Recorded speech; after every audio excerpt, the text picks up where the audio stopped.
So when we get to the boat, we can either look for that special chisel now, or go exploring for a little while. I'm happy with whatever you want to do.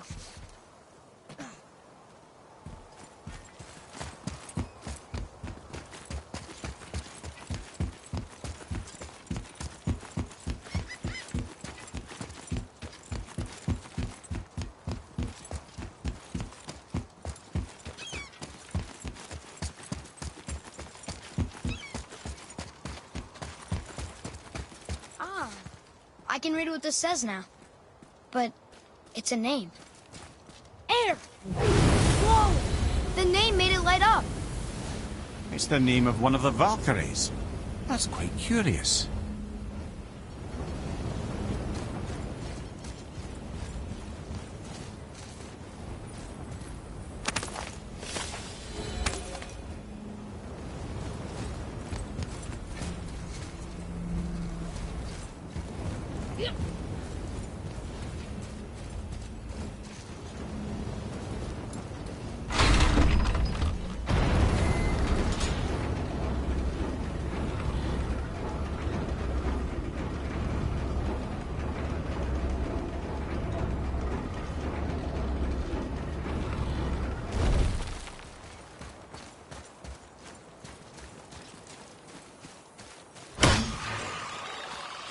Nightmares! Ugh! What awful pests! Fire from behind! Nightmare!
Boy, over here.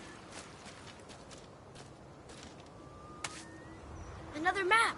Great.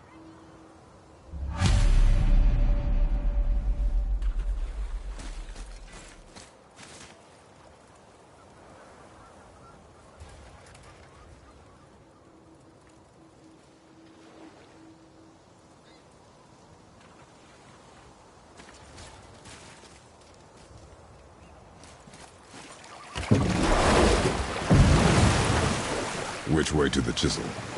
Keep rowing towards the statues of the oarsmen, then thread past between them.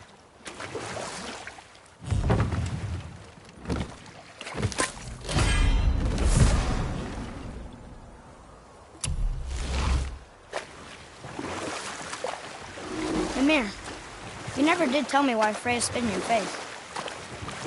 Well, she blames me in large measure for her present circumstances, and not totally without reason. It all goes back to the long war between the Aesir and Vanir. Prior to that, wars for the Aesir were easily won, but the Vanir had proved their equal and exacted devastating damage. Both sides suffered tremendous losses, and for many of us, quite frankly, war was simply no fun anymore.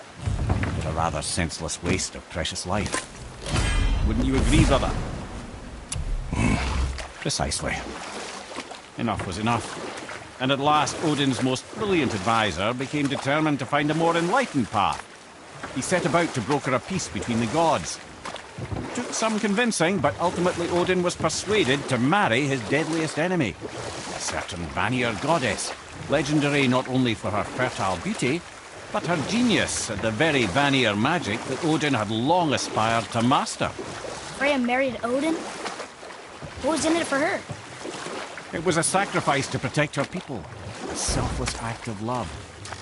Truly, she deserves better than she got. But of course, there's more to that story.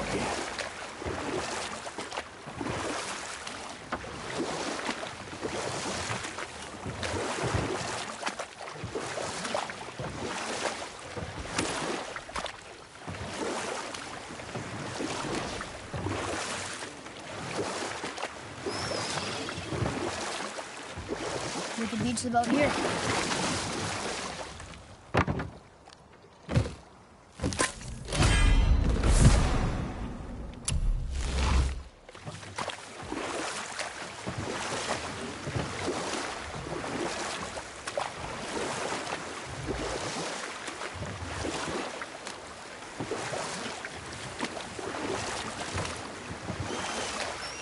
I still can't believe you ate it.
I can't believe Odin and Freya were ever married. Love and hate are more closely intertwined than you might imagine. For instance, Odin hates the giants and they him. But Thor's own mother is the giantess Björgun, one of Odin's great loves. So Thor's half god and half giant? Weird. Once Björgun was gone, lonely ages passed for Odin. And as war with the Vanir raged, I could see what he really wanted beneath his bluster. And after no small amount of convincing, Freya agreed. For a while there, he really turned on the charm. He seemed happy. He seemed interested in making her happy. He granted her so many wishes I could scarcely recall them all. The peace held, and I truly believed all had worked out better than I could have planned. But Odin's true face showed itself again in the end. Oh, he won Freya's trust, and she taught him some of her Vanir magic, another choice she would live to bitterly regret. Sadly, despite his wise counsellors' best efforts to persuade him that peace was the only true path to stave off Ragnarok, Odin never let go. Levels of depravity.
beach over here.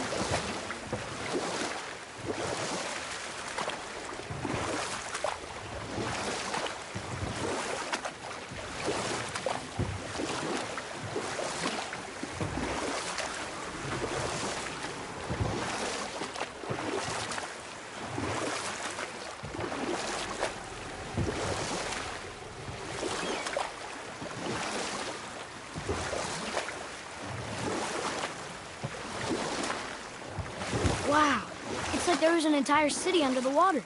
Aye, lad. A forgotten city. What was it called? Well, I forgot.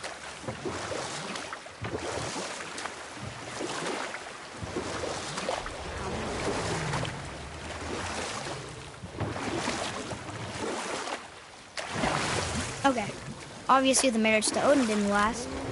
But how did Frey end up a hermit in the woods? Oh, that was a singular piece of cruelty, even for Odin.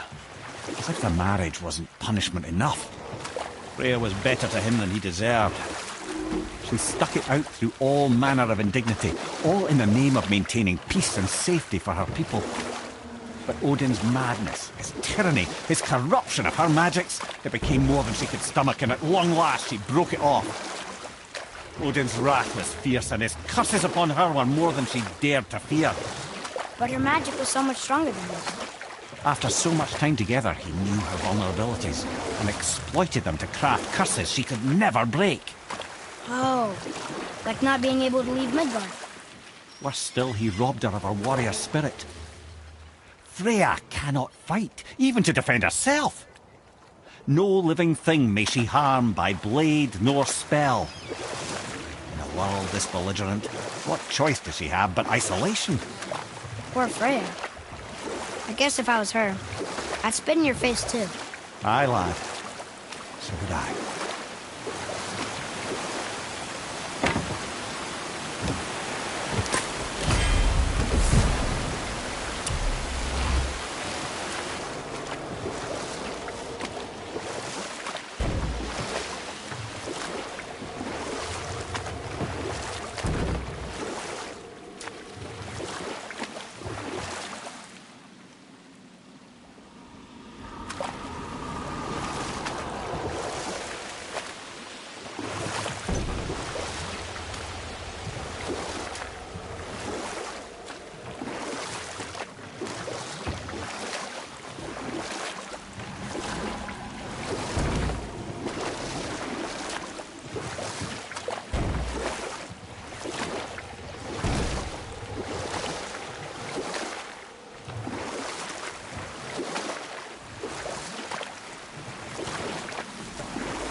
Mimir, there was a shrine about a